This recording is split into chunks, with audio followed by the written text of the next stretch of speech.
Good morning, everybody. Good morning. You know, my Hello. aunt's a bus driver, and I wish I could whistle like her. Chairman Hawkins. Lee!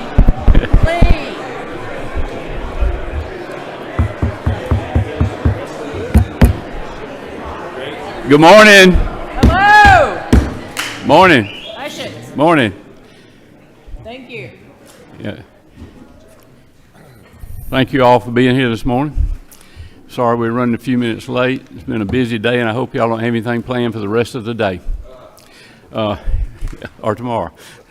As we get started this morning, we're going to ask Dean Green to do a little invocation for us this morning. Dean? Let us pray. Our Father in heaven, as we begin the deliberations today, may we use judgment, wisdom, and your guidance. And Father, we just thank you for that blessings that has given to all of us. And let us be mindful of those that are in need and those that are hurting in our nation, in our state.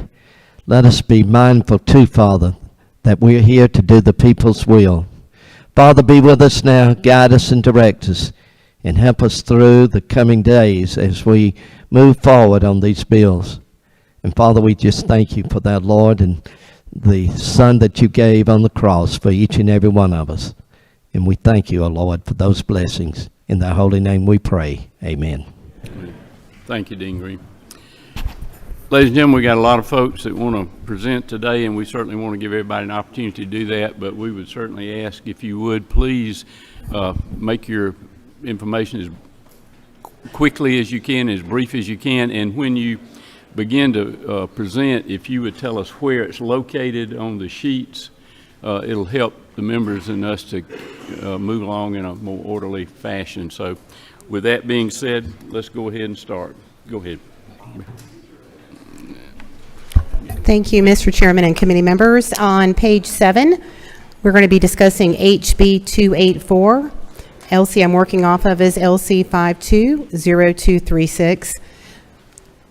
This bill allows the financial donations of Georgia citizens contributed to their fellow members of healthcare healthcare organizations to assist in medical bills to be included on an itemized tax return for the state as a deduction.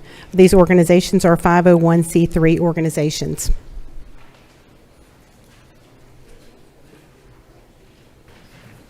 Have a question? What part? Thank you, Mr. Chairman.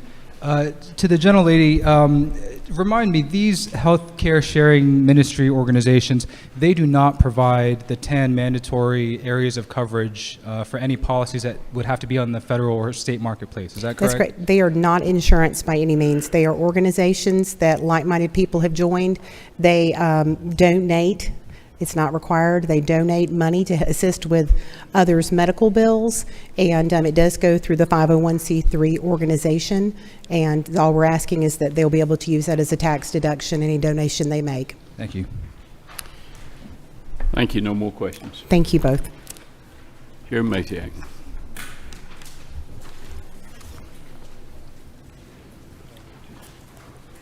Thank you, Mr. Chair. This morning, I am presenting HB 1363. It's on page 6, the fourth bill down. And what this bill looks to do is to protect independent pharmacies while bringing transparency and savings to the state health benefit plan. This is specific to them. It does this by requiring an actuarial study to access potential savings and requiring the state health benefit plan and PBMs to pay pharmacies using a market-based index and also in fair dispensing fees. I have a question for you. Chairman Knight. Thank you, Mr. Chairman. To my friend, isn't it true that we began to see this year independent pharmacies close? In fact, numerous members of this body have been up morning orders describing that it was their pharmacy that was closing. Furthermore, isn't it true that we are now have data in which the PBM for the state health benefit plan are paying certain chains, sometimes in thousands of percentages above the independent pharmacist.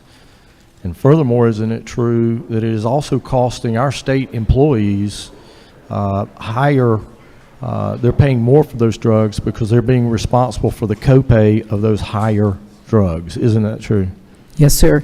This gentleman knows of what he speaks. Thank you. Leader Beverly has a question. Thank you, Mr. Chairman. Just a quick question for you. The index-based pricing, what is it? What is the pricing? What is the index? The index itself is... that we'll base the pricing on. The index itself is the national average drug acquisition cost, is what it is. Chairman Newton has a question. Thank you, Mr. Chairman, and I appreciate the lady bringing the bill. Isn't it true there's two parts to this bill? That the first part requires an actuarial study. The second part is the part that deals with the index and how to fairly pay all pharmacies, maybe Yes, sir. without showing favoritism. But isn't it true that in the first part, if the actuarial study on the data doesn't show that the state will equal or save money, then you don't even go to part two to require any changes at all. It's only if the actuarial study shows that there's a savings to be had for both the taxpayer and, as was mentioned, for the state employee paying their copay. Isn't that true? Yes, that is true. Thank you, Thank you very for the bill. much. Chairman Hawkins, do you have a question? Thank you, Mr. Chairman. During the hearing of this bill, didn't we hear testimony on where the state employees are paying higher costs for drugs, even above the cost of the drug, much above the cost of the drug? Yes, sir. That's why we want this actuary to see exactly what That's our go- state benefits are being paid. That's going to be included in that study. Yes, sir. Thank Thank you. Yep. Thank you. Thank you. Whip Park, you have a question? Thank you, Mr. Chairman. In this bill, does it require the legislature to take any action based on the results of the actuarial study? Action itself, Does it mandate any action as a result of the findings from that actuarial study? that's what the indicator will be from the actuarial study itself. Good. Thank you. Thank you. No more questions. Thank you. Representative Bruce, go ahead. Okay. Good morning, Mr. Chairman, members of the committee. I'm here for House Bill 882 on page 3. It's the second one down.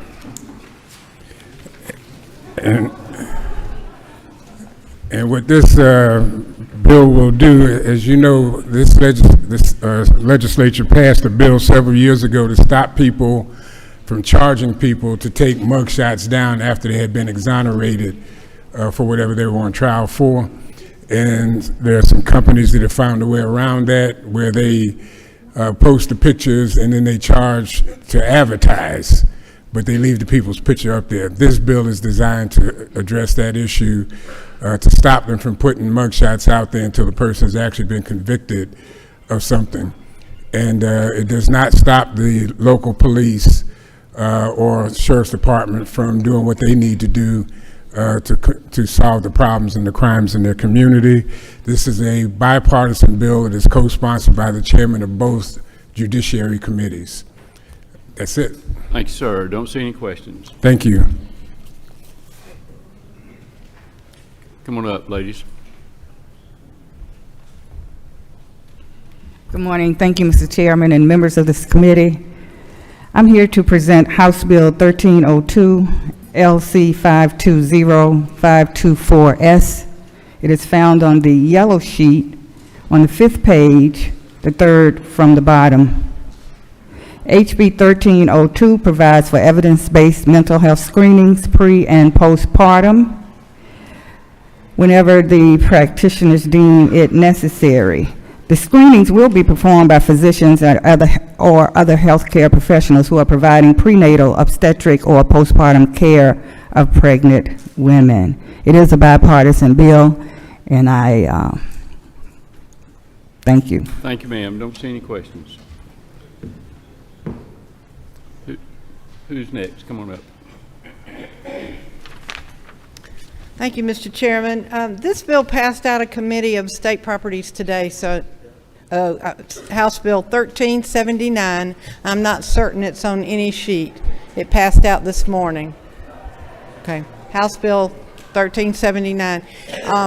Since you're here, let's go ahead and hear it, and we'll be getting some more information on this later, but go ahead. Okay, thank you.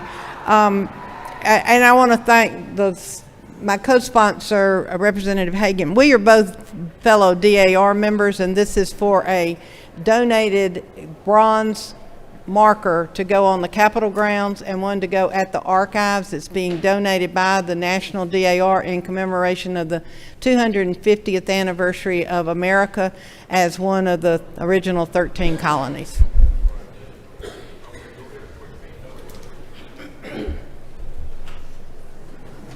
Okay, go ahead. Yes, ma'am.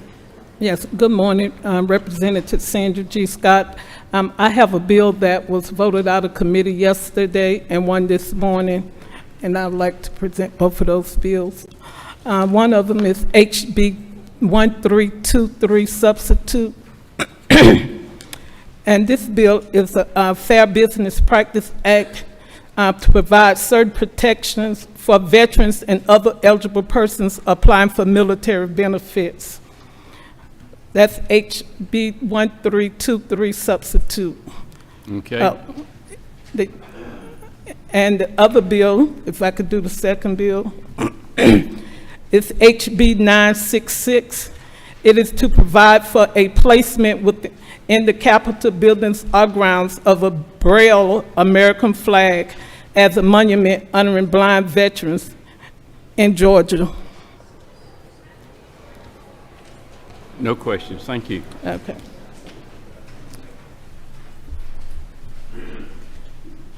Was there, I'm sorry, there was a question. Not a Excuse question, Mr. Chairman. I just want to recognize that HB 1323 is on page 6, top of the page on the yellow sheet. me. Okay, thank you for that. Some of these came out late yesterday, and the clerk was open until 7 o'clock last night. They tried to get everything on there, but since folks wanted to come this morning and present them, I thought we'd go ahead and at least get that behind us, and that'll help us move along. Thank y'all for your understanding. Yes, ma'am, go ahead. Thank you, Mr. Chairman and members of the committee. Today, I bring before you House Bill 1038. I'm working from LC number 481225S. What it does is it is on page 3 of the blue sheet. It is 1038. Yeah, we've got such a long calendar ahead of you there. If y'all would give us what page it's on, if it's modified or structured or whatever, that'll help the members get to it quicker, and we'll be able to move quicker. Thank you. So what this bill does is it creates a crime of reproductive battery, is how it has been termed. There is a rise in IVF treatment for people, or the way we described it in this bill is actually assisted reproduction. So people that have infertility issues, they go to doctors and seek help. What this bill does is if a doctor inseminates someone with a genetic material they did not consent to, it makes it a crime and provides recourse both civilly and criminally. And I will take any questions. Don't see any questions. Thank you. Thank you. Yes, ma'am. Good morning, Mr. Chairman and members of the committee. I am here to speak on HB 1366. It can be found on page 6 of the yellow sheet.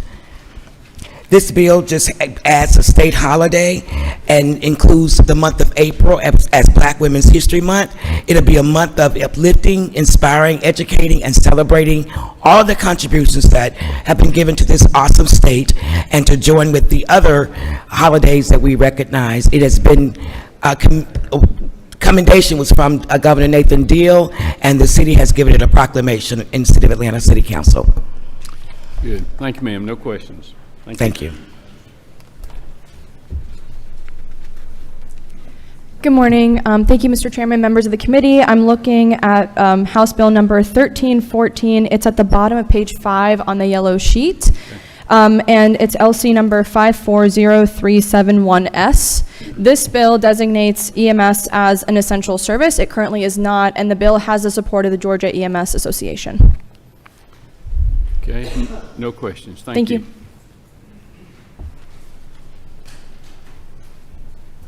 Good morning, Mr. Chairman and members of the committee. Hello, everyone. The bill is HB 559, which you can find on your yellow sheet on the second page, 3 down.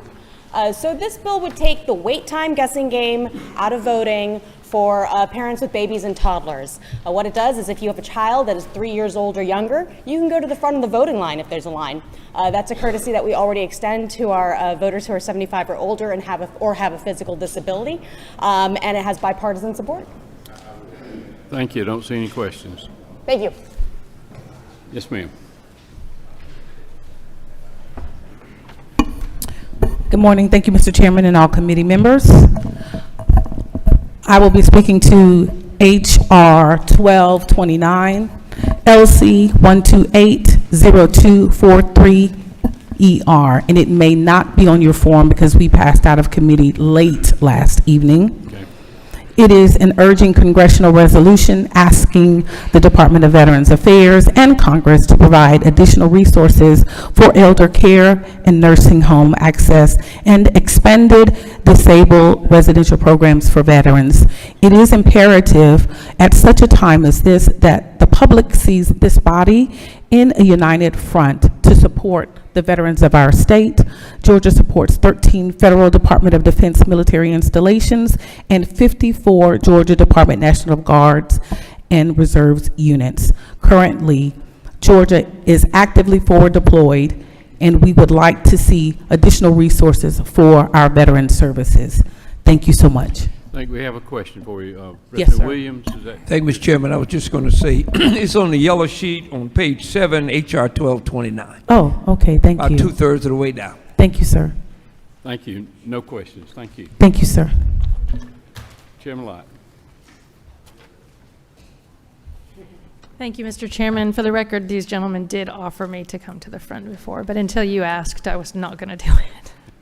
I am here presenting on 1408. It is on the yellow sheet on page 6. And this bill, it has been passed in the past, and it is adding ulcerative colitis to the low THC oil registry. We passed it out of the House, 170 to 2. No questions. Thank you. Representative Vance, come on. Thank you, Mr. Chairman. Rules Committee. The bill I'm speaking from is 935. It is on page 3, the 7th one down. I'll be speaking from LC 394283S. Do I need to repeat that? Okay. What this is the Back the Blue Fund is to provide for the State Revenue Commissioner to include a provision on applications for vehicle registrations to allow an applicant to voluntarily contribute $5 to such fund.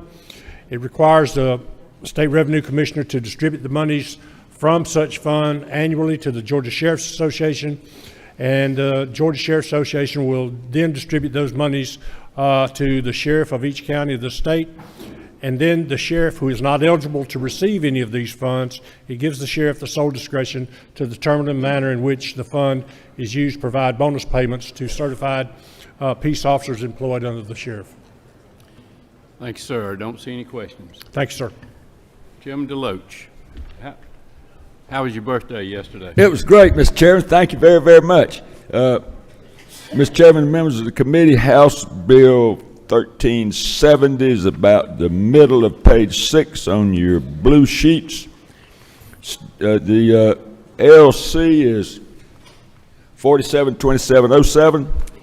In the statute dealing with elections, in every election, primary and runoff in Georgia, local election superintendents are authorized to make adjustments in number of voting booths in each precinct based on how many people have voted early and other factors that they believe they can predict the need for the number of voting booths.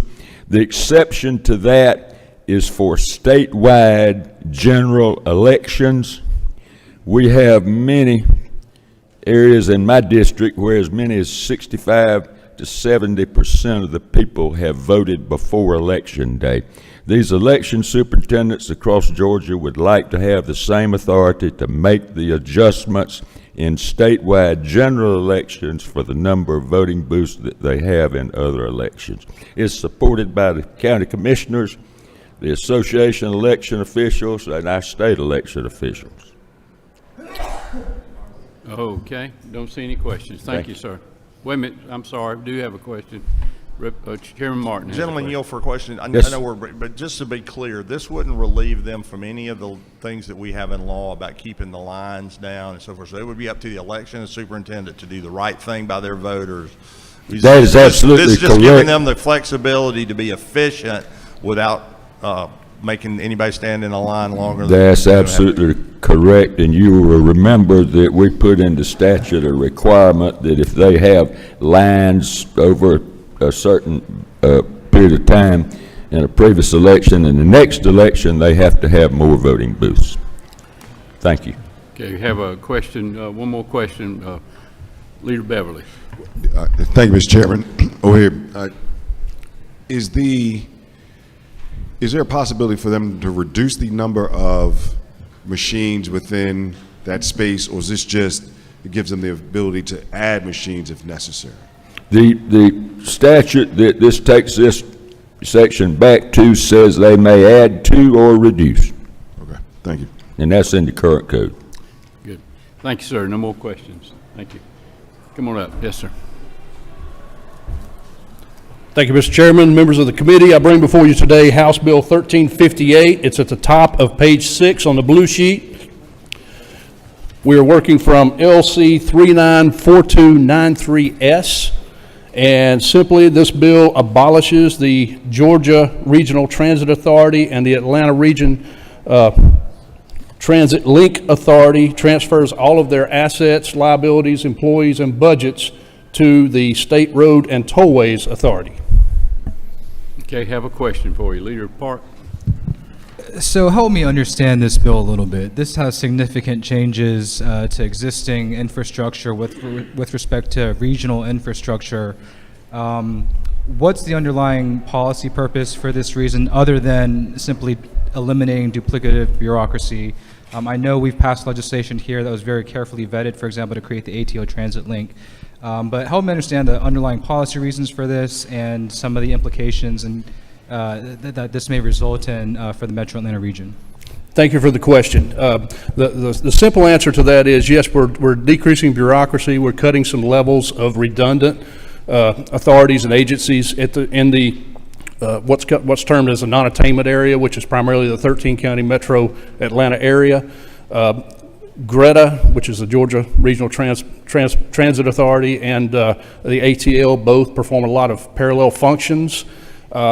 They've spent a lot of dollars. ATL has spent a lot of dollars in the last 8 years it's been in existence, and ridership has not really increased that much. So their purpose and their goal for planning and for marketing and increasing ridership to help reduce those carbon emissions really hasn't paid out. Does the gentleman yield for one more question? Yes, sir. Can you share us in terms of where the ATL Link, GRETA, and the Metro Chamber, Georgia Chamber is on this bill? Okay, I'm sorry. Could you repeat the question? Can you let us know where the ATL Link, GRETA, the Metro Chamber, Georgia Chamber is on this bill? Have they made a position on this bill, taken a position on the bill? I have not seen a position for them. No, Thank you. Go ahead. Yeah, well, Park, I'll be glad to answer.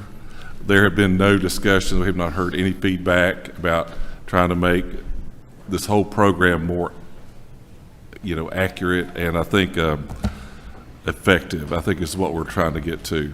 But we haven't heard no pushback from any, and I've been very diligent in letting all the different parties know that this change is up without any response back. Thank you. Have a couple other questions. Chairman Smith.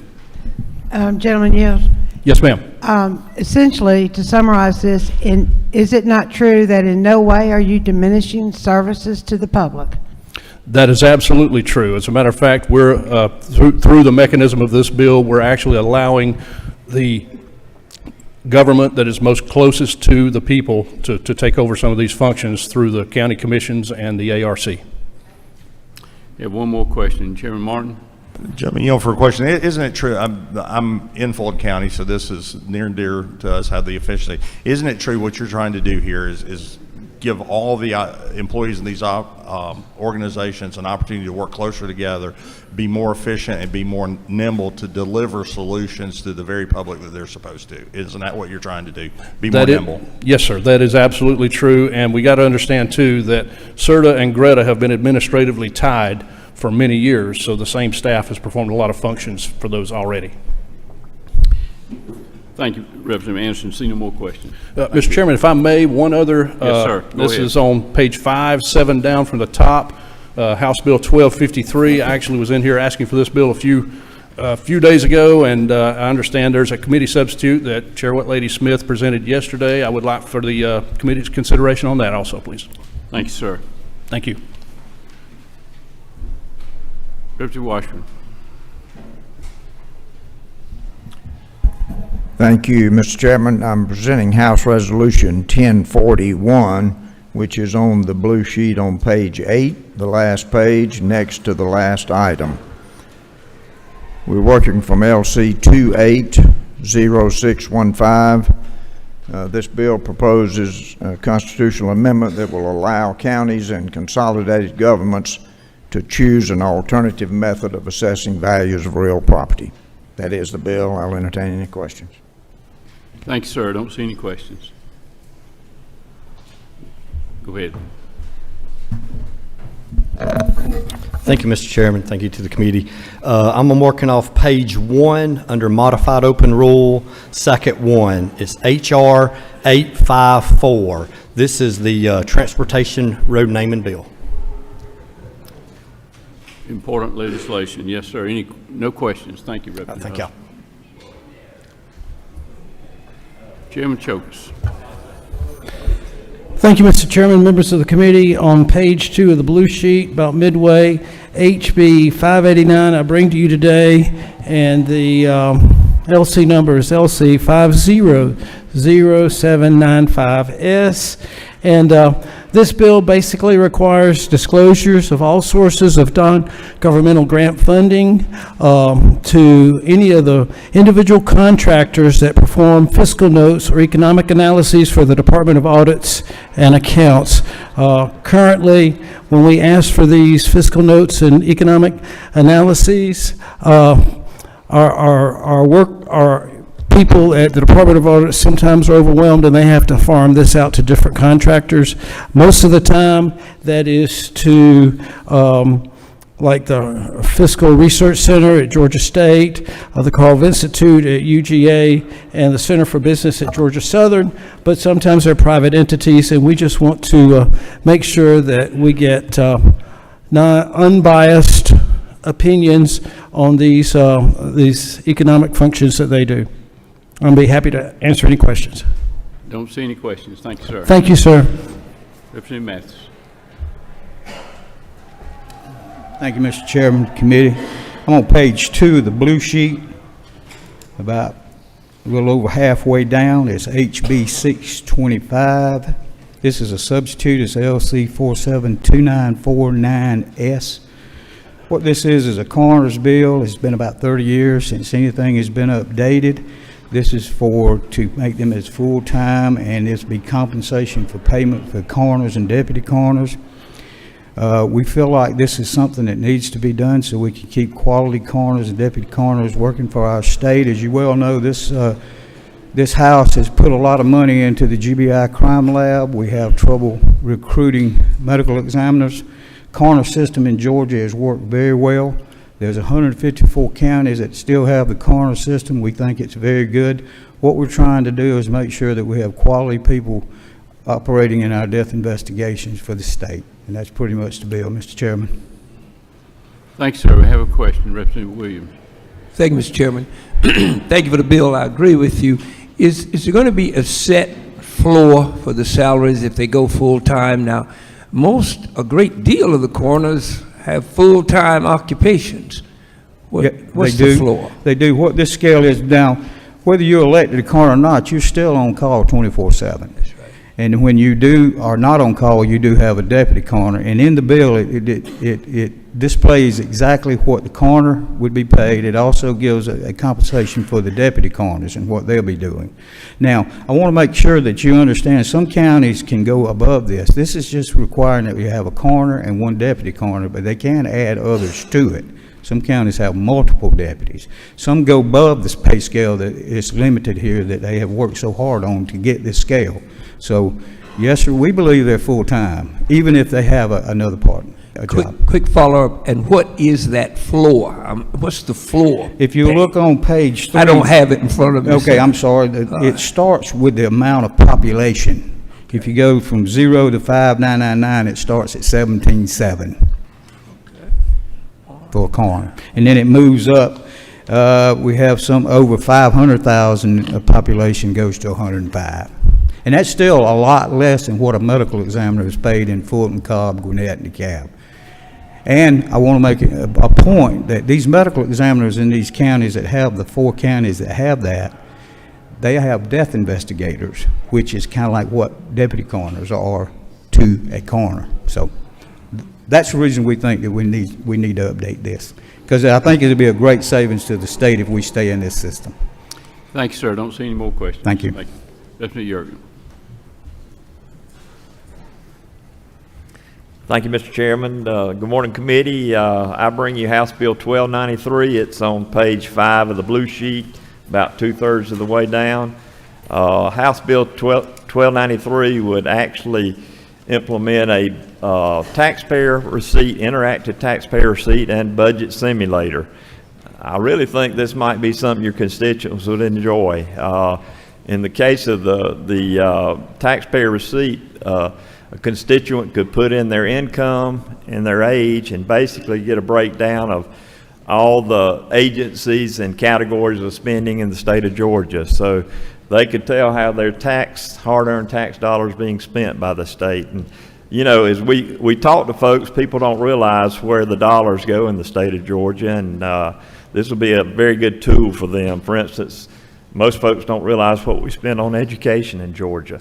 Also, the budget simulator would be an interactive tool that they could work with to do some budgeting of their own to see how much spending in one category would affect other categories, and just develop ideas and contact us to see how those ideas would translate into better government. So it's all about transparency, accountability, and just engaging the public, and certainly civic education in the schools would benefit from this. Thank you, sir. We got a question over here. Representative Hughley, is that your line? Thank you, Mr. Chairman. Thank you to the gentleman presenting. How often or how will this information be kept current?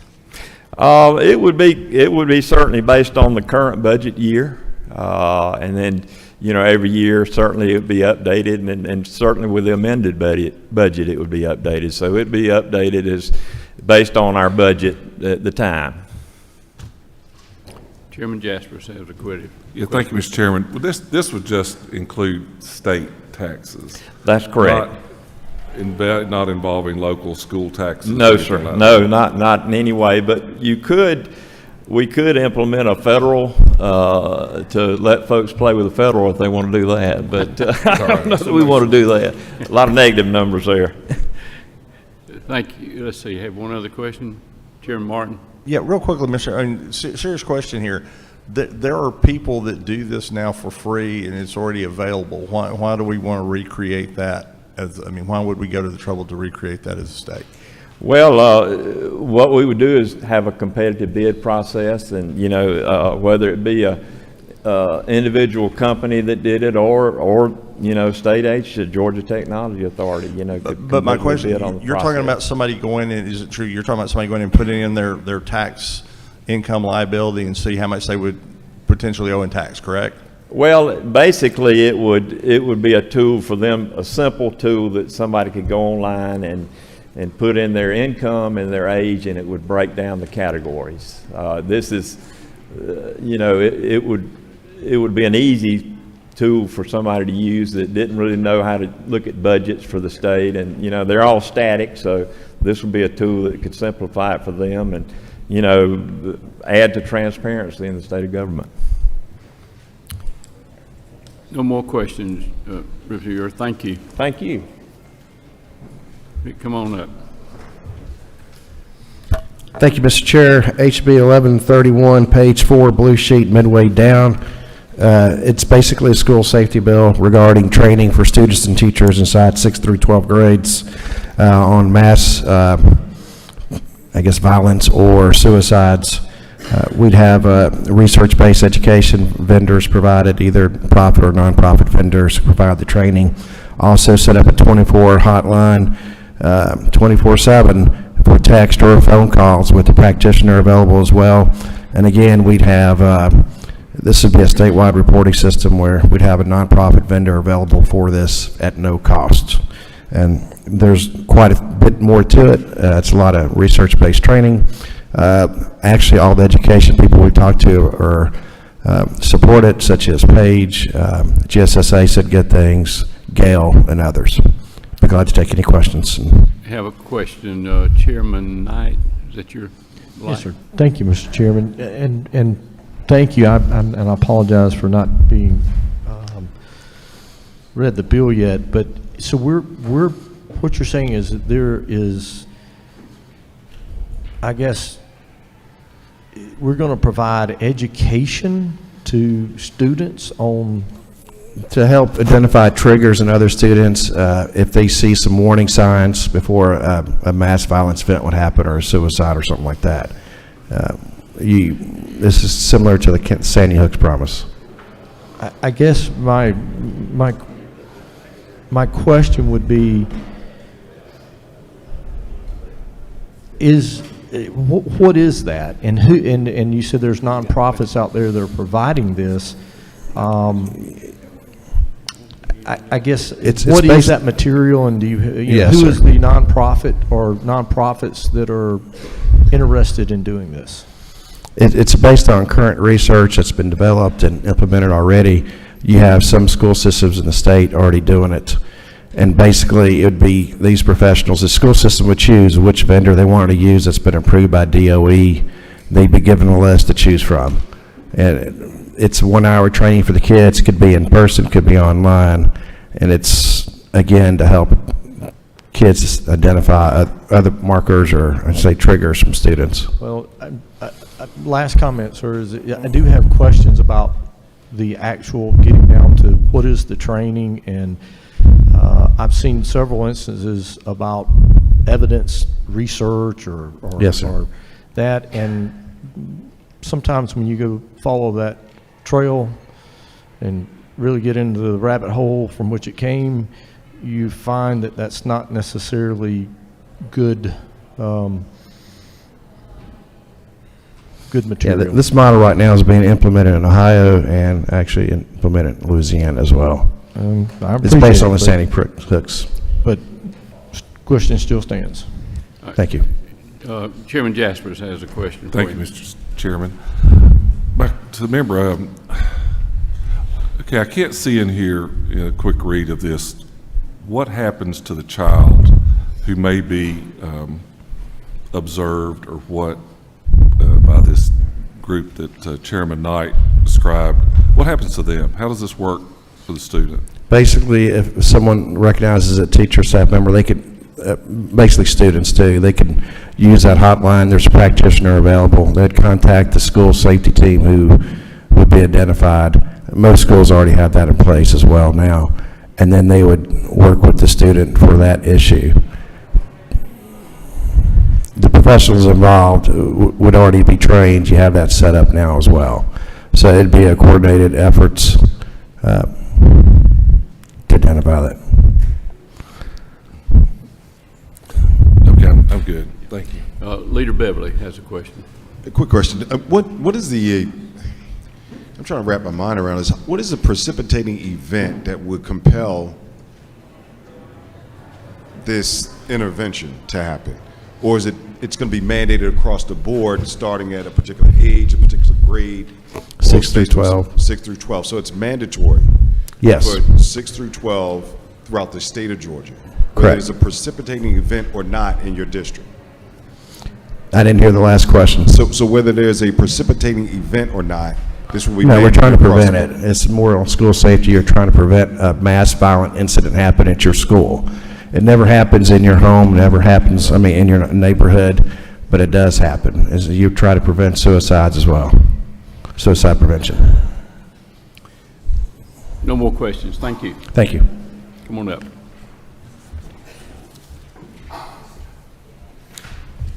Thank you, Mr. Chairman. Today I present House Bill 928, which is on the 6 down from the top of the third page on the blue sheet. House Bill 928 is a bill that increased the pay rate for special prosecutors when appointed by the Prosecuting Attorneys Council, and then also to allow pay for staff. Currently, if a private attorney has to be appointed to act as a district attorney from the Prosecuting Attorneys Council, they don't have a pay rate for staff. Okay, thank you. See no questions. Thank you, Thanks, sir. Come on up. Thank you, Mr. Chair and the committee. I have two bills to present today. The first one is House Bill 1005. It's on page 3 of the yellow sheet. This bill regards health care and would ensure that our state-regulated health benefit policies cover treatment after exposure to rabies. Rabies, we know, is fatal, which is why it's important to get that treatment, but that treatment is also extensive and expensive. Even with insurance, it can cost several $1,000s. Without any coverage, it can be between 10, 12, sometimes even more $1,000. Thankfully, our state health benefit plan and Medicaid plans do provide coverage, as do a lot of private plans, but not all. So this bill would simply ensure that all state-regulated plans would provide that coverage for this fatal disease. Okay. No questions. Okay. And the second bill is also on the yellow sheet. It's House Bill 1210, the first one on page 5. This bill regards housing and specifically would authorize our Department of Community Affairs to create a completely voluntary participation multifamily database where owners are able, if so they should choose, to upload information on their units, ownership, inspections, etc. I know there's a lot of talk about bad complexes. What this bill aims to do, instead of focusing on the bad, is through, again, a completely voluntary mechanism, spotlight those complexes and businesses that are really doing well for their tenants, encourage and show best practices, and hopefully create a semblance of a race to the top on this issue. Thank you, sir. See no questions. Thank you. Come on up, Perry. Thank you, Mr. Chairman and members of the committee. I am here to present House Bill 1104, which is found on page 4. It's the second from the top, and I'm working from LC 491851S. This bill is going to better inform and educate our student athletes, their parents, guardians, and coaches about the importance of mental health and where they can find mental health resources. It creates no further obligation for our student athletes or their parents. This is a bill that has been fully supported by the Georgia High School Association, and I ask for your favorable support. Okay. Thank you, Representative Crawford. See no questions for you. Thank you. Thank you. Representative Reeves. Thank you, Chairman Parrish and members of the committee. On page 3, the top half of the page, I present two bills. The first bill is House Bill 926. This is a workforce bill that's endorsed by the Georgia Chamber and Metro Atlanta Chamber. What this does is it irons out a lot of the provisions in the driver's license code that do not pertain to DUI, child support, or other things having to do with driving, low-level misdemeanor offenses in municipal court and courts like that. And it allows defendants to get their driver's license back if they miss a court date or have other reasons that normally would suspend their license for months on end that doesn't have to do with driving. Municipal court judges came and testified in favor of it. The Department of Driver Services has worked heavily with us on this bill, and it will keep Georgians working instead of disrupted from work with not having their driver's licenses. In recent weeks, Children's Health Care of Atlanta approached Judiciary Non-Civil and asked for a workforce amendment, which we added to this bill, which extends the Safer Hospitals Act last year, which is very popular, to Children's Health Care of Atlanta. So that's House Bill 926. Respectfully request your support for that. Okay, see no questions. You have another one? Thank you. Yes, Mr. Chairman. House Bill 939.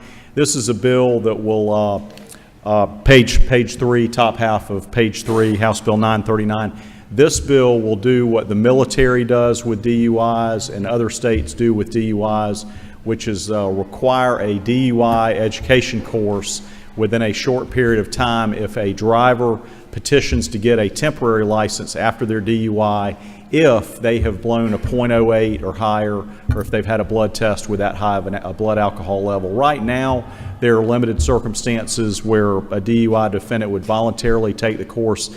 This says if you want to come in after a short period of time after getting your DUI and get your license back, you've got to sit down and take a driver ed course, because that reduces recidivism. According to the military and many other states, it would reduce repeat DUIs, which are about a third or more of the DUIs, unfortunately, in Georgia are repeat ones. This would cut it down with no cost to the state. Okay, we have a question. Representative Jackson, is that yours? Okay. Yes, sir. Thank you, Mr. Chairman. Can a person come and take that course before they go to court, or they have to go to court first? Currently, there's no time requirement. This says you could take it early on if you're petitioning to get your driver's license back. So it right now people wait later, and that is not effective. This gets people in a class shortly after they've had their encounter with law enforcement if they want to get the temporary license. Thank you. Thank you. No more questions. Thank you. Thank you. Jim LaHood. Thank you, Mr. Chairman and committee. I've got House Bill 1407. It's on the bottom third of page 6 on the yellow sheet. It just came out of committee a little before 7 p.m. yesterday. And this bill is a result of a joint study committee that I co-chaired over the summer and fall. And it addresses service delivery strategy and dispute resolution between counties and the cities that lie within those counties. Service delivery strategy negotiations have been required since 1999. And since that time, there's been, it's gone, I'd say, mostly smooth in most local governments, but there are some examples around the state that have just created the need to come back in and look at the structure, the process that's being used. What's happening is some of these local governments are failing to agree to a service delivery strategy, and the dispute resolution process is allowing this to drag out for years and years and cost citizens millions in dispute resolution negotiations. And so this bill addresses 5 of the 7 recommendations that came out of the committee. GMA, ACCG have been heavily involved, and they support the bill. Okay, we have a question for you. Whip Park. Thank you, Mr. Chairman. Just want to clarify, GMA, ACCG support the bill? They do. Thank you. Okay, no more questions. Thank you. All right, appreciate your consideration. Representative Hilton. Thank you, Mr. Chairman, members of the committee. I'm here to present to you 2.5 bills. On page 1, House Bill 218. 218 provides protections for the elderly and mentally incapacitated by providing a hearsay exception for individuals over the age of 17. Don't see any questions. And then I'll present to you House Bill 1340 on the yellow sheet on page 6. House Bill 1340 adds 2 seats to the, let me bring out the name, adds 2 seats to the Georgia Behavioral Analyst Licensing Board, which serves individuals with autism, providing more access to therapists here in Georgia. No questions. Thank you.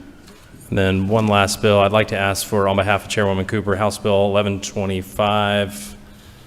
That is on page 4, midway through. That ends the payment of subminimum wage to individuals with disabilities here in Georgia. Yeah. 1125. That's House Bill 1125. No questions. Thank you. Thank you, sir. Jim Smith.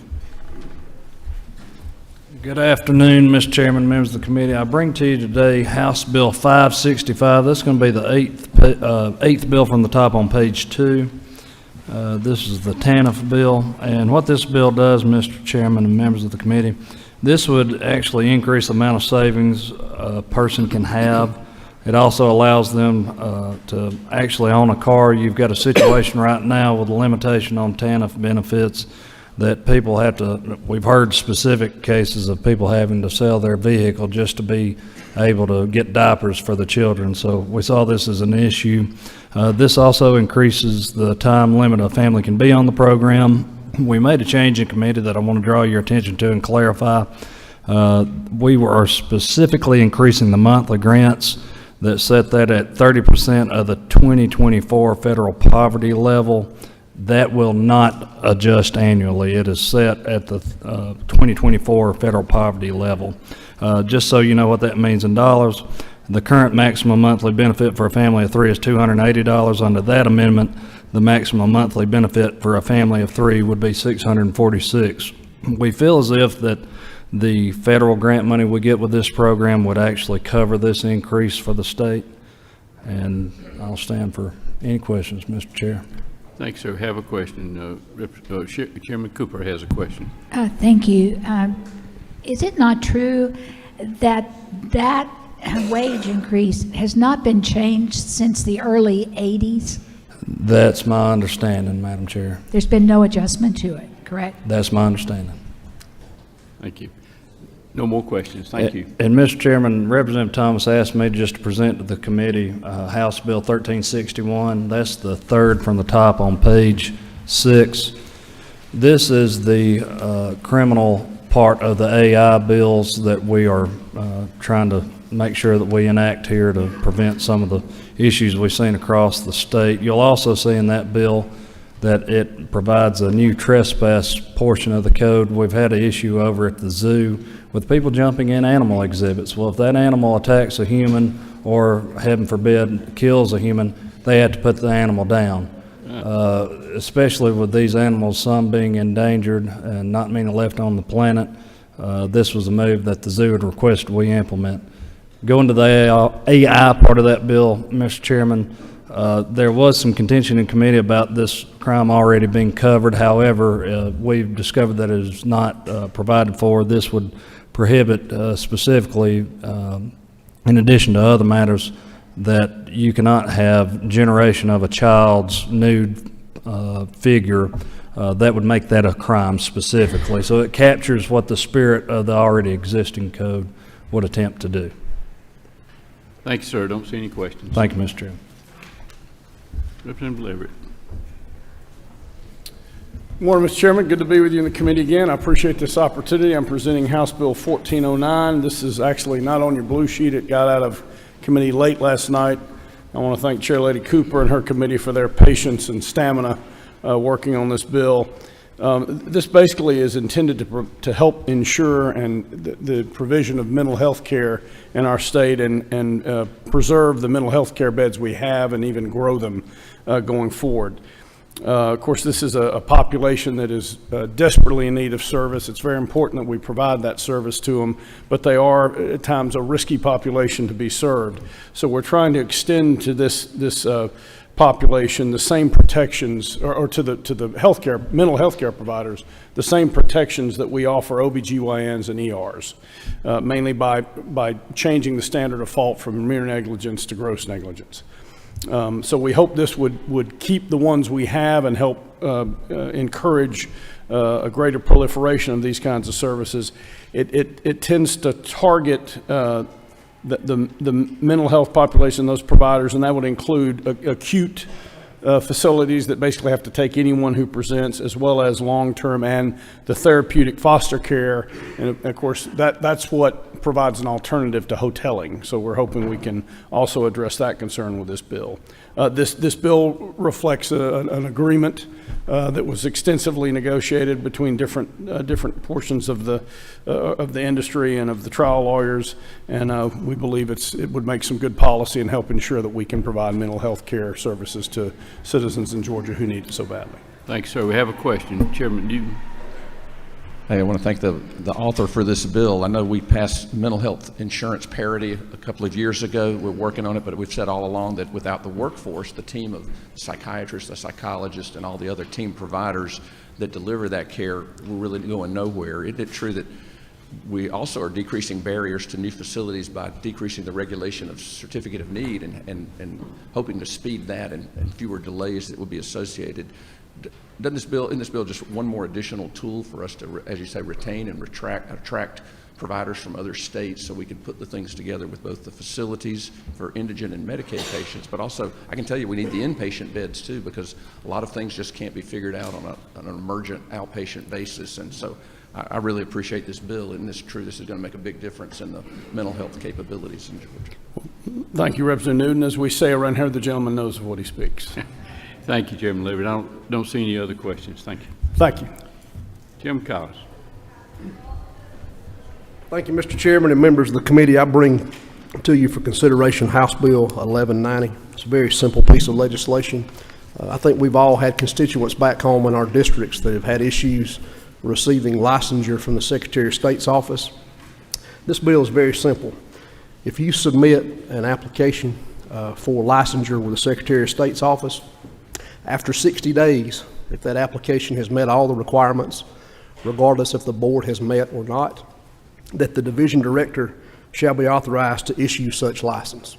We've had a tremendous amount of difficulty with a lot of different boards through the Secretary of State's office that are not meeting on a timely manner. They don't have a quorum. They're waiting 90, 120 days in some instances to meet.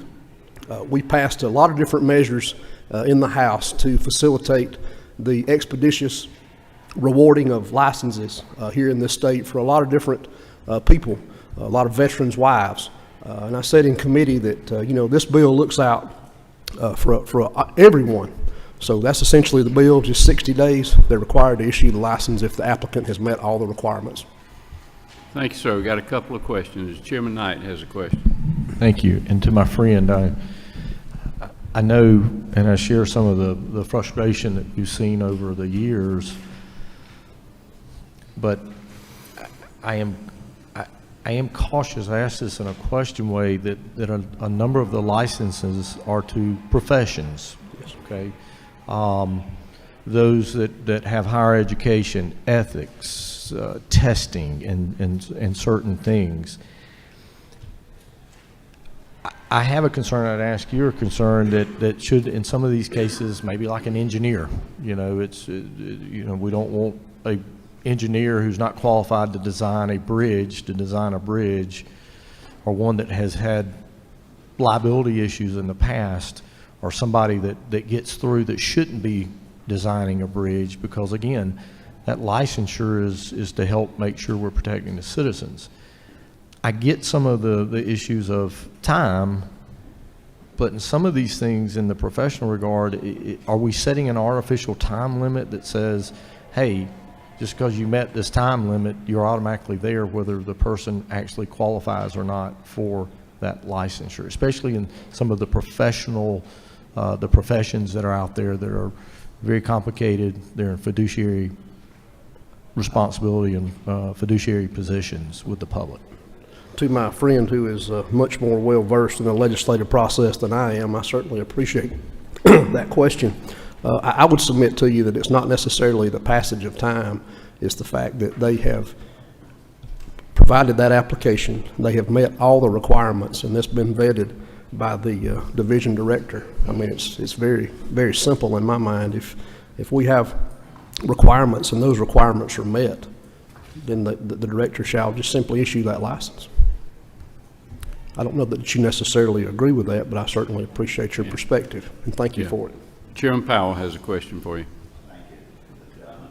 Appreciate the bill. Is it not true that in regulated industries we've heard an abnormal amount of licensing bills because of issues that deal with the licensing division over the Secretary of State's office, whether it be the computer upgrade programs that are dragging out rather slowly to the lack of enough personnel. But then also we have a lot of the boards that aren't meeting on a timely manner. And first and foremost, these licenses, while they're there to protect the public, they need to move forward for the benefit of the citizens of Georgia.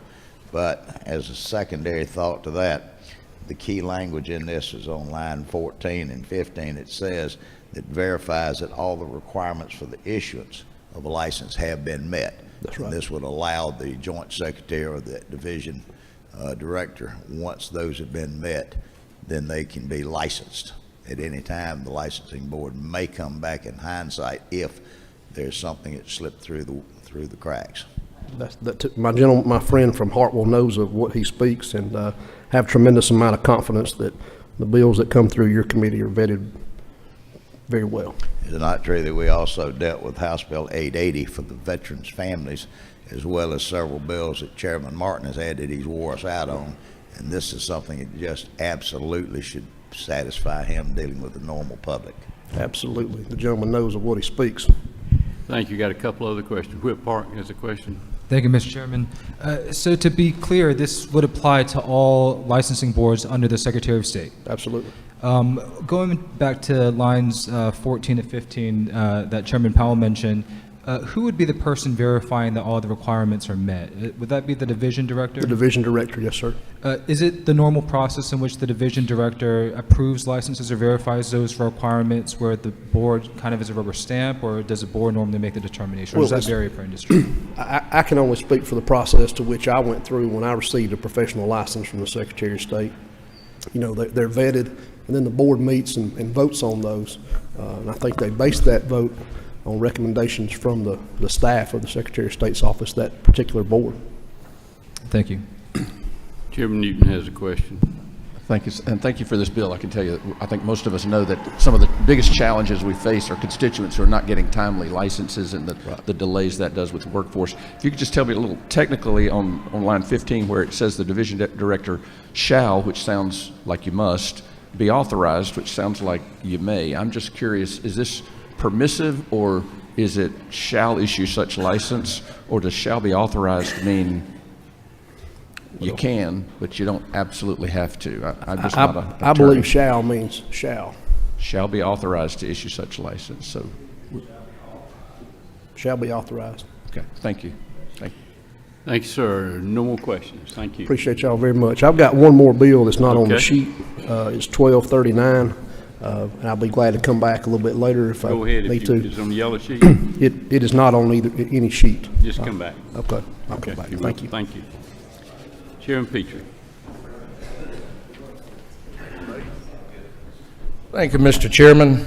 Mr. Chairman, I bring you today, I want to make sure you all have the right LC. Substitute House Bill 1105. That's LC 47297-6S. And this one is not on your sheet, Mr. Chairman. It came out last night, and so I'm here to present it to you today. This bill, Mr. Chairman, is a bill I've been working on for quite a long time. It was actually drafted a year ago and presented to, discussed with our Sheriff's Association, was dropped early in this session.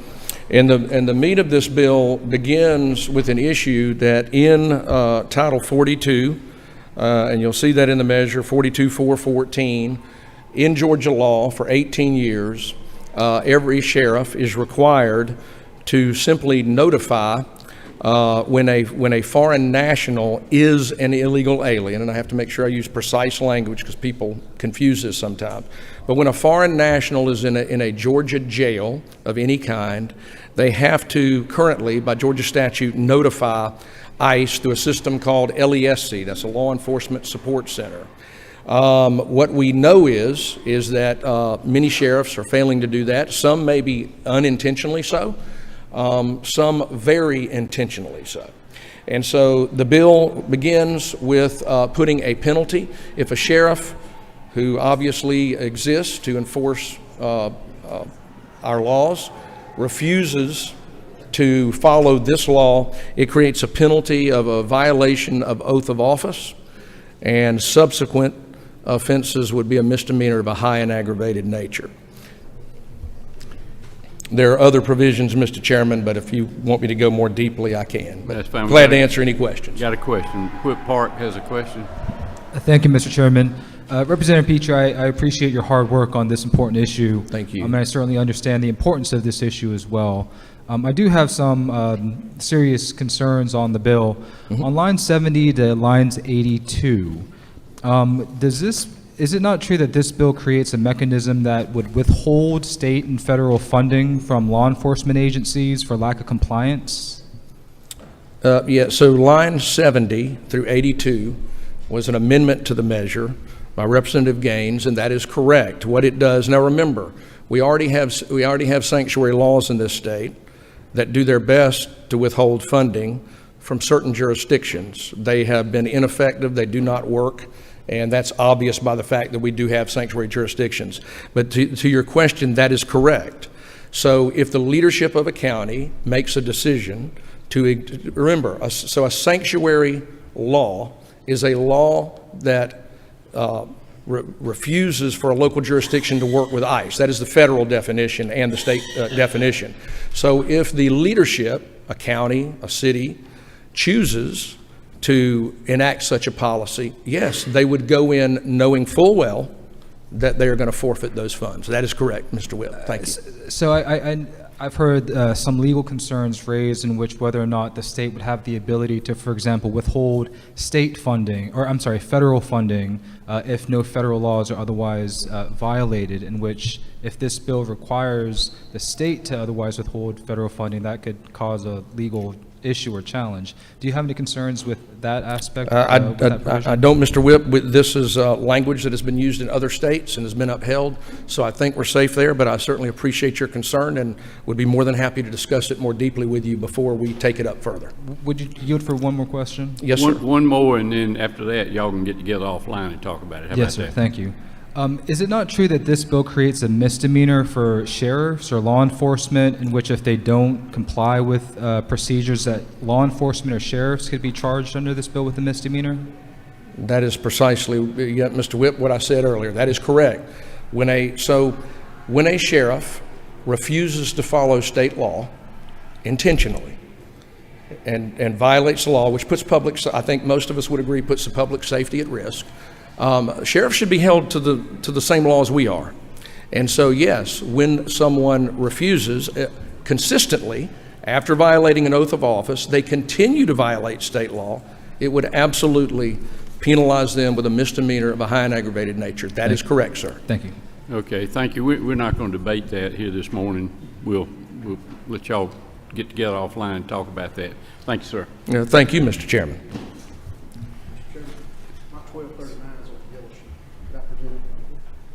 Go ahead. I'm sorry, I didn't see it on the sheet, but it's 1239. It's from the Motor Vehicle Committee. It's on page 5, about halfway down. So last year, this body approved ATVs to be on county streets, ATV vehicles. There are a group of small Japanese miniature vehicles that this bill would enable to be driven on county and city roads if the local government so chose. DOR had allowed those vehicles to be tagged and used on our streets for some time, and then they came back with a ruling that they were not going to allow those. These vehicles, as you can see in the bill, are over 25 years old. There's some cleanup language in there that would allow them to be, again, on county and city streets. Very simple piece of legislation. We allow golf carts and ATVs on these roads and thoroughfares. So this just brings those mini vehicles, the Kia, they're called Kia vehicles, just allows them to be on our county and city streets. Very good piece of legislation for a lot of folks back home, farmers. Thank you, sir. Don't see any questions. Thank you.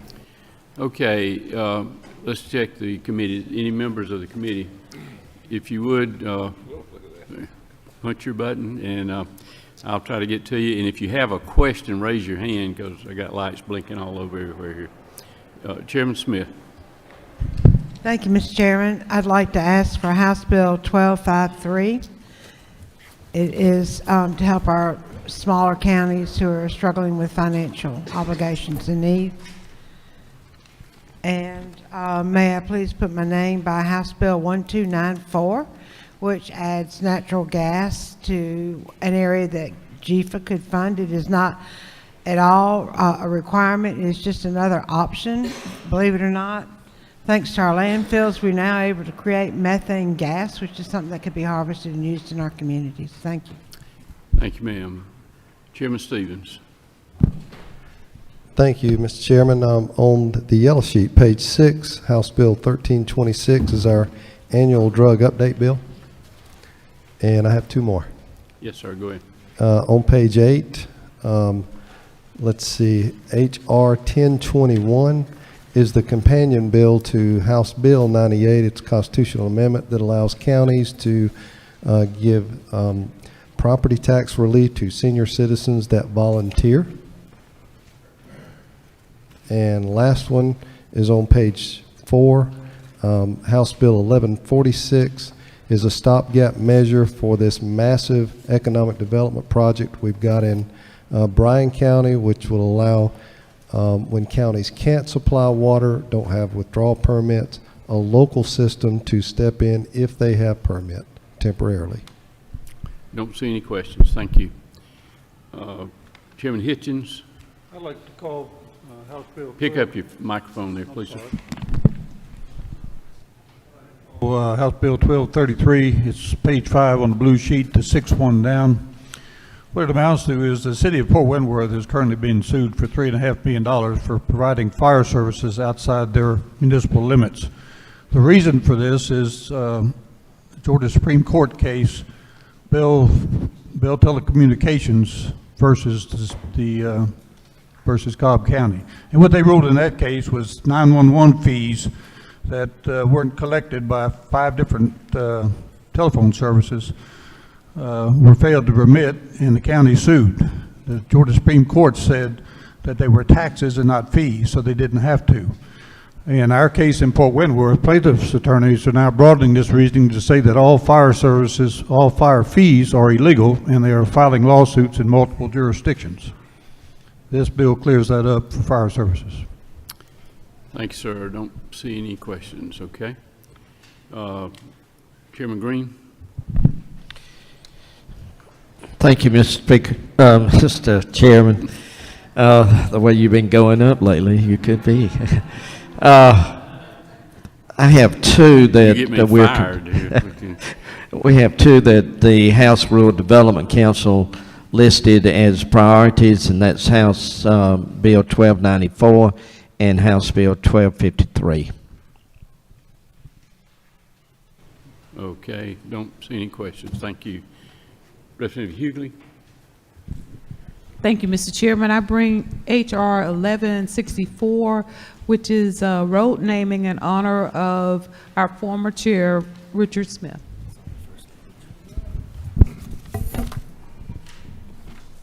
Yep, thank you.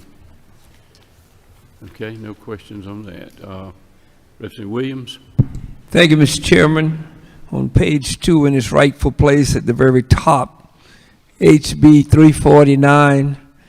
This is a bill whose time truly has come. After 12 years, it has been discussed and vetted down from 45 pages to slightly over 1 page. The mobile barber shop bill. People have waited and called and cried and moaned, and I've come to save them.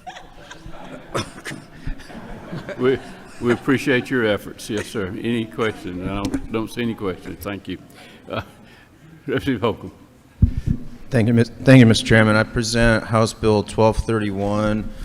What this bill would do is it would allow academically successful students who are concurrently seeking a bachelor's and a first professional degree to use the full number of Hope hours. There are some programs where students will have graduate courses apply towards their undergraduate degree, and we currently allow up to 127 hours of credits. So it would allow those students to apply the scholarship to grad programs. The expectation would be that it would be a limited universe of people that it would impact, but it would provide additional opportunities for graduate school and increase the number of those with those opportunities.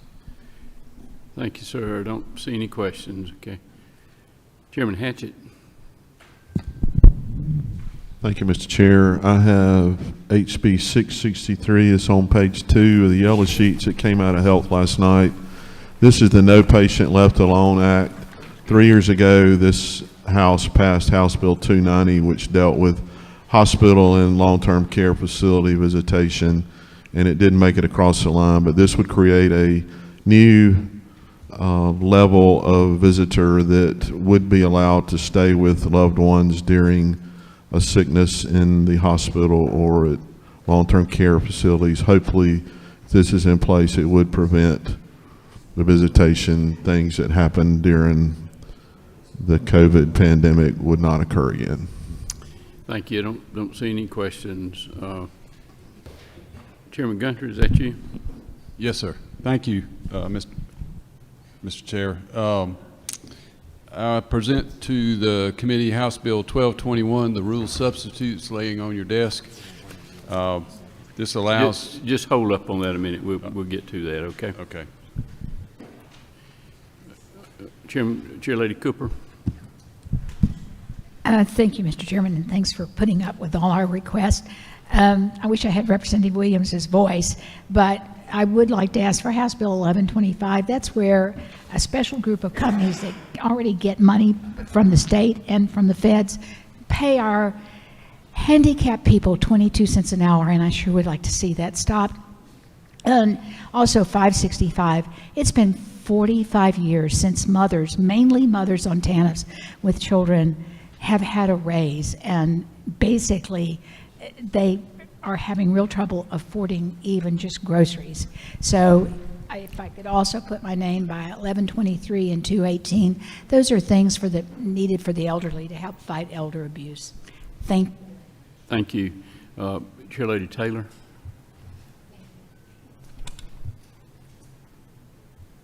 Thank you, Mr. Chairman. I have two bills to present for Representative Monahan. He could not be here this morning, so he asked me to point them out to you. They're on the yellow sheet, the first page, House Bill 389, went through the Insurance Committee, and it had to do with allowing them to raise the maximum on deductibles for condominium properties from $5,000 to $10,000.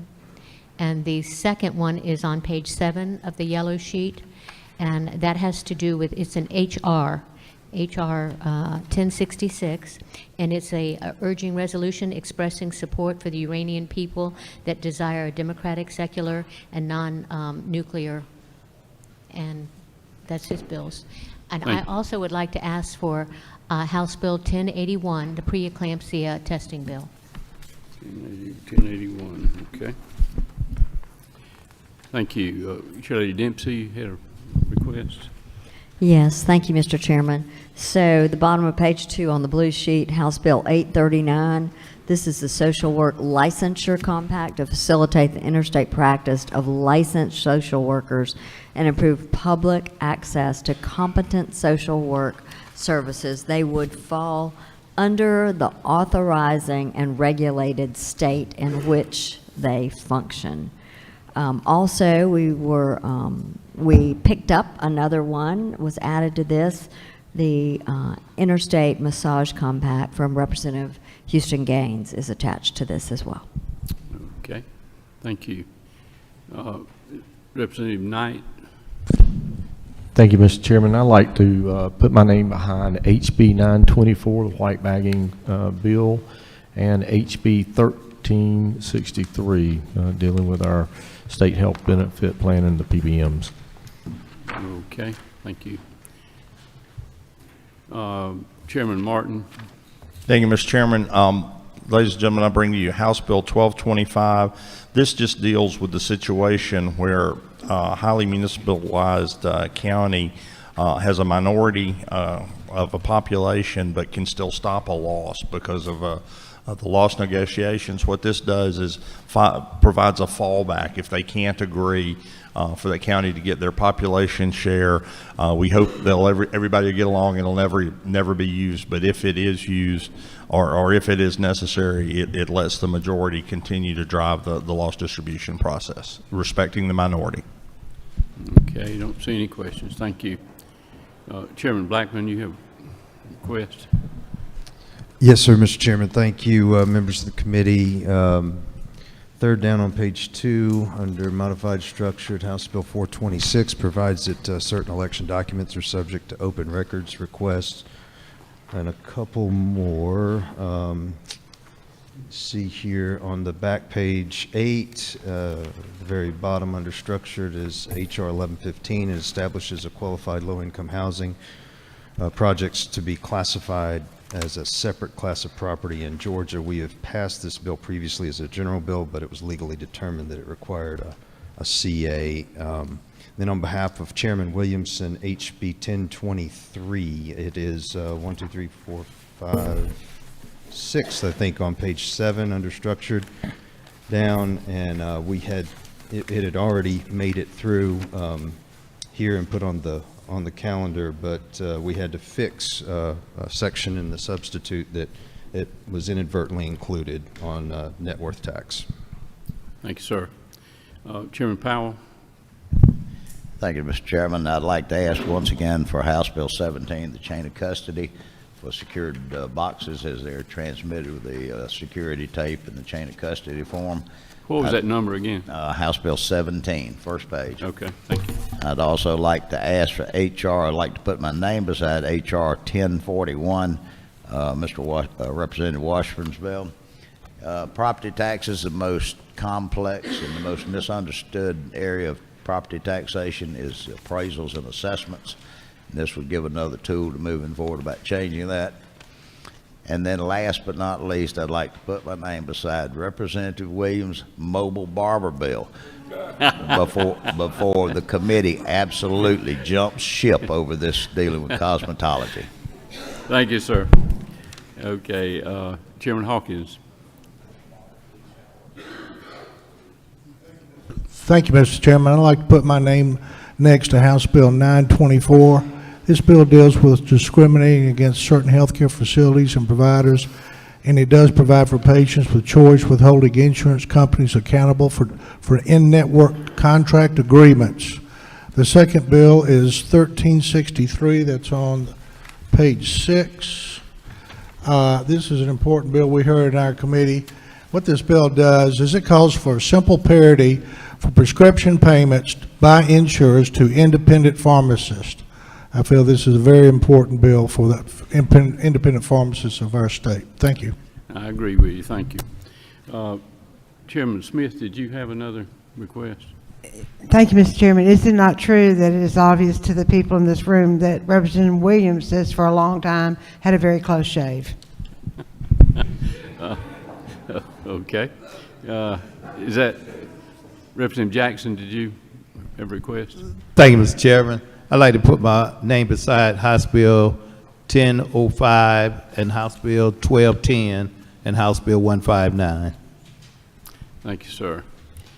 Representative Williams, you got more? Yes, sir. Thank you, Mr. Chairman. I'd like to put my name beside House Resolution 1229. House Resolution 1229. Thank you, sir. Chairman Jaspers has a... Thank you, Mr. Chairman. I'd like to ask for House Bill 1312. It's on the blue sheet, page 5. It's the implementation of the electric vehicle bill we did last year. Department of Ag needs a little more time, so they'll give them another year.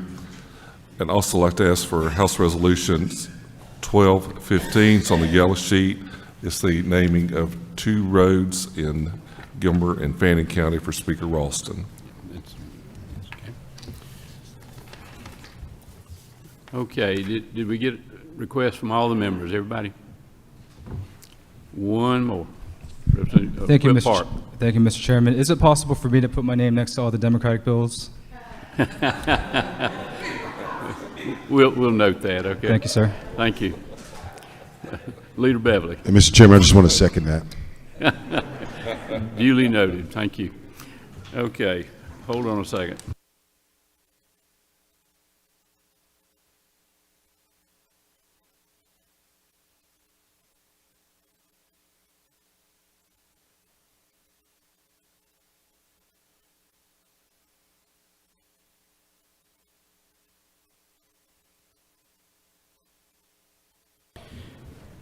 Okay, thanks for y'all's patience today, and we've had a busy day and we got a little more to do. Got a couple of items we need to do a little housekeeping. Want to recommit House Bill 1027 back to the Education Committee. We have a move and a second. Is there any opposition to recommitting that? Okay, it's back in education. House Bill 1244, we want to recommit that to Judiciary. Move and second. Any opposition? It's back. Okay. Now, in rules, we have 4 rule substitutes.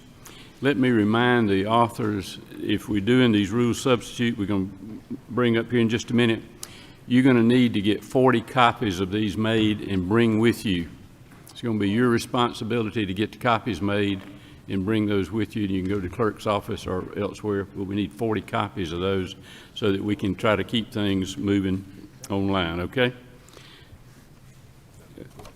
Good.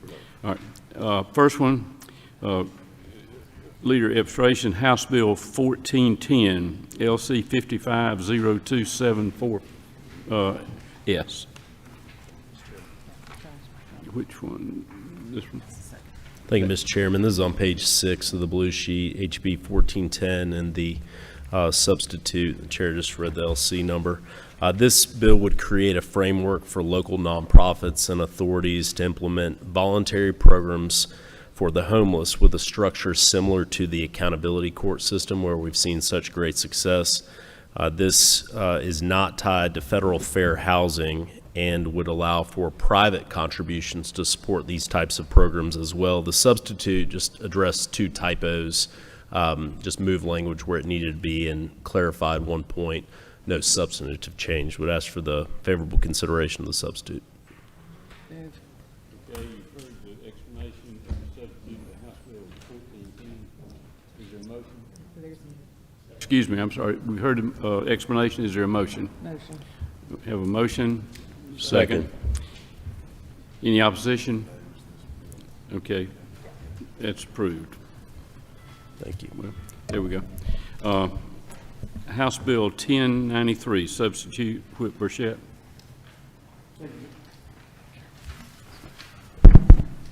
Thank you, Mr. Chairman. House Bill 1093 is the Foreign Adversary Property Ownership Act, and the only substantive changes were made was making reference to the CFR section 7.4, and that happens on lines 19 and 20 and 30, line 30, and also in line 35 and 43. And what that is the list that is put out by the Secretary, United States Secretary of Commerce, of who is designated a foreign adversary, and that was the only change to the bill. A question, Whip Park. Thank you, Mr. Chairman. Do we have copies of these substitutes? Are they? Yeah, there should be a copy on your desk. Thank you. I don't know if I've received all of them. Thank you. Got it. Any other comments, questions on that? Is there a motion? Move. Have a motion and a second that be approved. Is there any opposition? Have an objection? All those in favor, raise your right hand. All those opposed? It passes. Okay. House Bill 1221, Pro Tem Jones. Mr. Chairman, this is a bill authored by Tyler Paul Smith, and the language has been slightly modified. The author and the chairman of the committee have agreed, and it would facilitate greater school choice by public school students, and it sets forth a maximum that the tuition could be charged. This is, and it sets forth a process. This is currently exercised by some school systems already in Georgia, but it is permissive. Okay, you've heard the explanation. Is there any, okay. Any objection to putting that on? Is there a motion? Move. Motion and move. No objection? Okay, it's accepted. Okay. Yeah. All right, we have one more, House Bill 1409, Chair Lady Cooper. Mr. Chairman, the sub that we have relates to the mental hospitals that Representative Leverett asked for today, that we so sorely need. Those hospitals are just like the emergency rooms in regular hospitals. They have to take everybody that comes, and regardless of what situation they are in. And with mental health patients, you never know just how patients are going to react, and sometimes it can be in very negative ways. And because of that, the bill has given them a lot of leeway as far as liability. The changes, and that if somebody's going to bring suit, it has to show gross negligence. The thing that was changed in negotiations yesterday, yesterday's bill had clear and convincing evidence to prove gross negligence, clear and convincing. And that's higher proof than normal for a civil case. So the sub just moves it back to the normal burden of proof for civil cases. That's the changes. You've heard the explanation. Is there a move? Move. Have a move and a second. It be accepted. Any opposition? Okay, so done. Okay, thank you. Okay, now we're in a posture. Let's go ahead and set the calendar for day 28, which will be Thursday. Under modified, open. House Resolution 854. Have a move. Second. Is there any opposition? It's on. House Resolution 1042. Move. Move in several seconds. Any opposition? It's on. House Resolution 1164. Move. Move and seconded. Any opposition? It's on. House Resolution 1215. Second. Moves and seconded. Any opposition? It's on. Okay. Under modified structure. Modified structure. House Bill 218. Second. Move and seconded. Any opposition? It's on. Under House Bill 441, this is the rule substitute LC 520520S.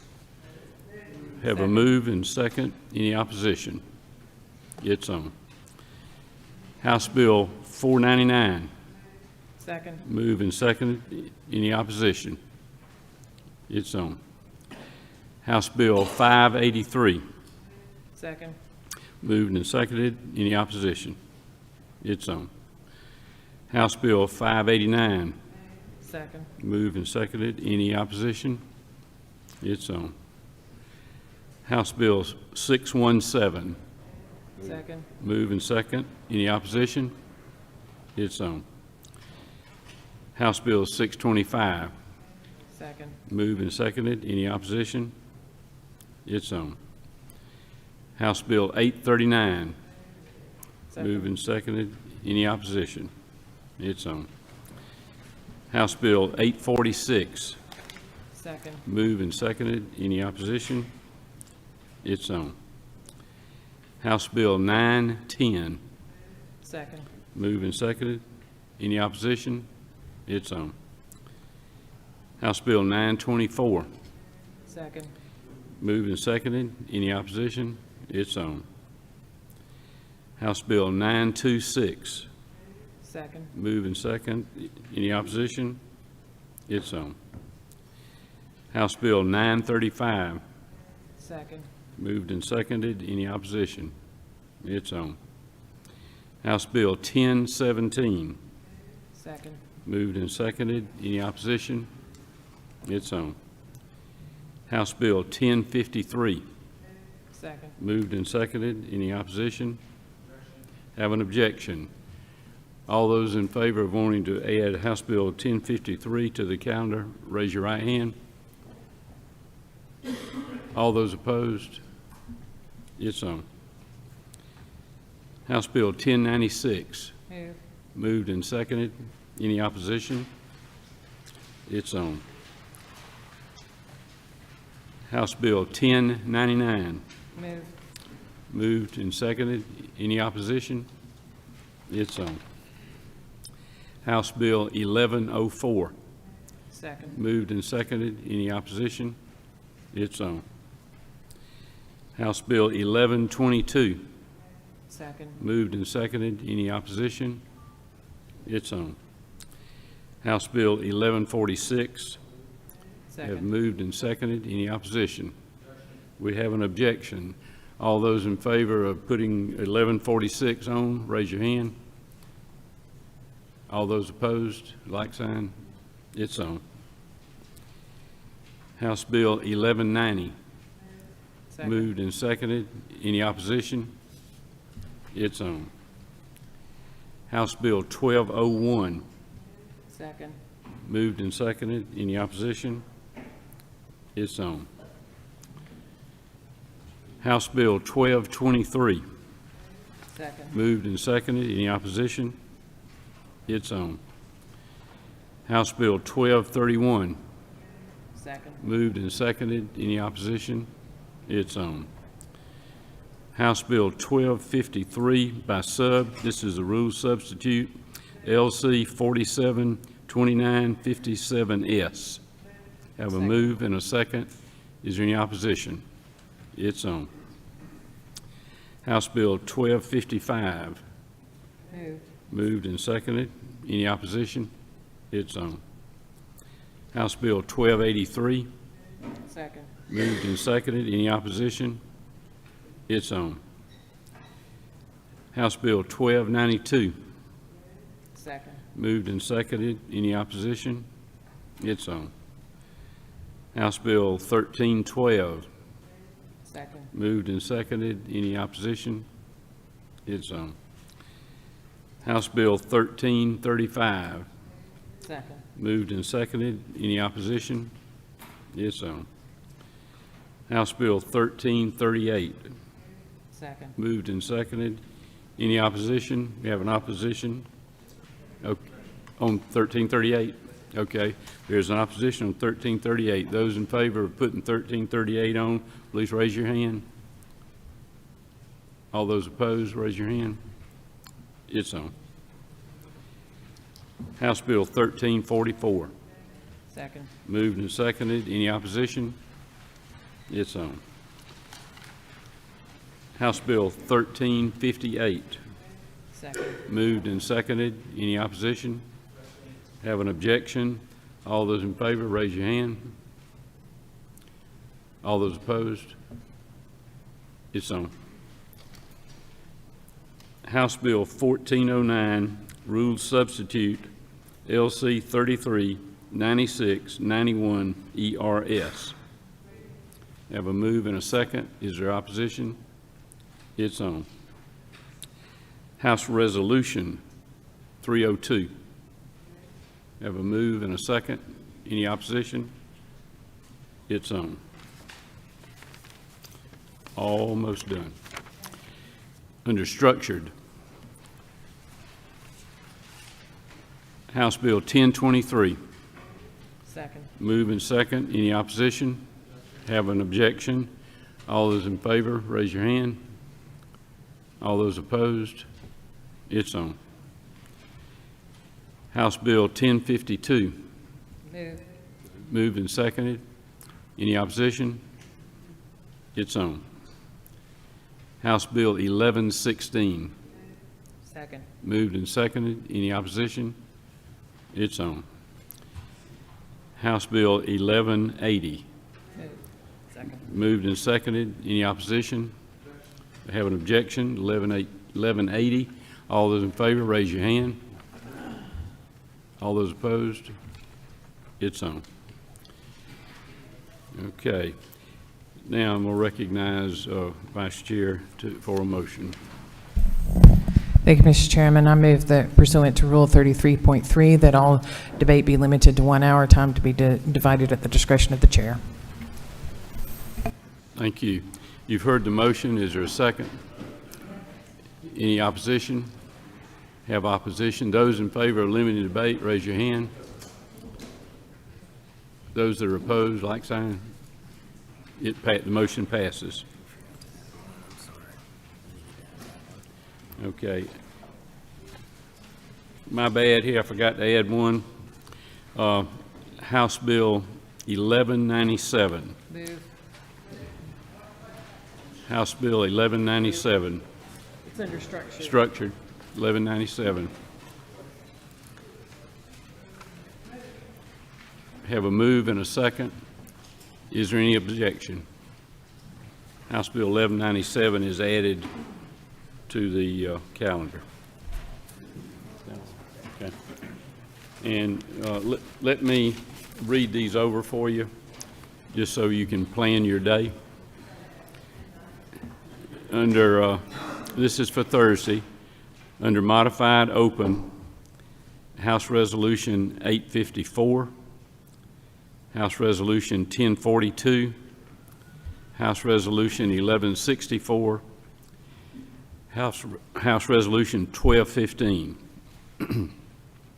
Under modified structure, House Bill 218,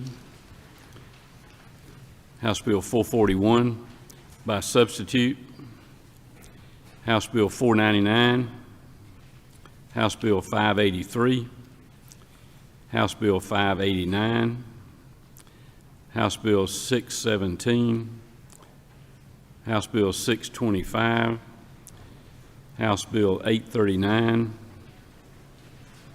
House Bill 846, House Bill 910, House Bill 924, House Bill 926, House Bill 935, House Bill 1017, House Bill 1053, House Bill 1096, House Bill 1099, House Bill 1104, House Bill 1122, House Bill 1146, House Bill 1190, House Bill 1201,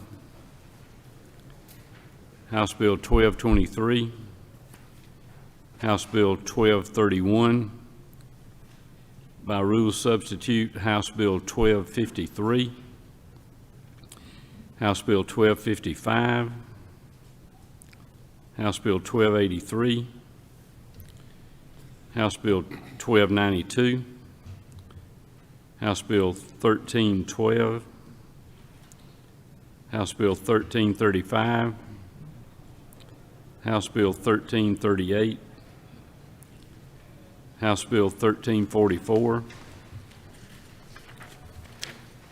House Bill 1358, by substitute, House Bill 1409, and House Resolution 302. Under structured, House Bill 1023, House Bill 1052, House Bill 1116, House Bill 1180, and House Bill 1197.